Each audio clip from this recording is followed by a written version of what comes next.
My name is Jennifer Quaid. I'm an Ottawa resident and I have 3 kids. I'm married. I'm a busy person who has a job I love. And about 2 years ago, all of that was interrupted by breast cancer. I have some family history of breast cancer in my family. My cousin, who's 10 years older than me, had premenopausal cancer. She was 45 when she was diagnosed. And her mother also had breast cancer, but postmenopausally, as did my mother's sister, so my aunt on the maternal side. She also had postmenopausal breast cancer. My mother, however, has been lucky and never had anything. When we moved back to Ottawa, my husband and I, we had been away for a couple of years, and I had just had my first child. I started with a new family doctor, and we discussed family history and that kind of thing. So I was 35 at the time, and I mentioned this history of breast cancer, and I said, I'm putting it out there. I want you to know about it. I don't know whether there's anything I need to do or things that I should be following up on. And she says, well, no, in Ontario, normally you start mammograms at age 50, and there isn't anything you should be doing right now. I would bring it up every couple of years, sort of say, well, okay, just mentioning, is there anything new or whatever. And it was always the same answer, which is that the regular screening starts at age 50, and there was never any suggestion that I should be screened early because of my family history, because I didn't qualify under the rules. So I didn't have enough people who had breast cancer in my family, basically.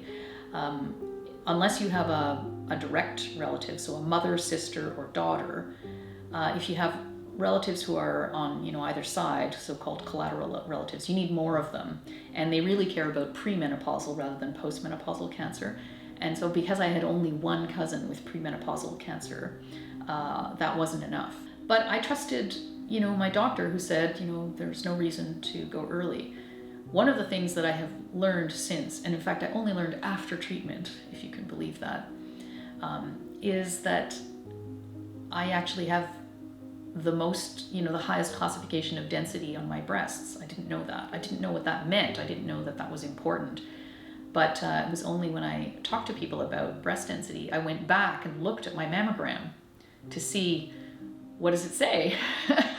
No one had talked about this during my treatment. And I was like, wow, I'm in the highest level of density, which I've learned since is actually an even stronger indicator of risk of breast cancer than family history. I trusted the system to provide me information to make good choices, but it was never put to me that, oh, well, if you feel concerned, you can self-refer. That was never mentioned to me. It was simply said that the rules are this. At the moment, you don't qualify for being followed early, and so I didn't push it. Yes, we can treat cancer. I had a stage 3 cancer with metastasis to the lymph nodes. It's pretty significant. But the treatment is not a small thing, and I don't consider that, from my perspective, equivalent to having had screening where I could have had maybe a couple of lumps removed, or I could have been watched for a couple of years and would have been able to intervene, maybe even without surgery, or maybe with just a small amount of treatment. I lost a year of my life.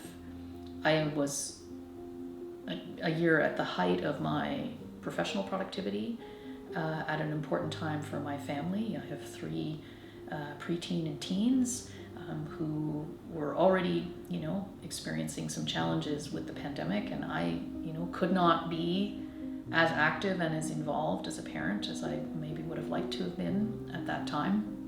And you don't get that time back.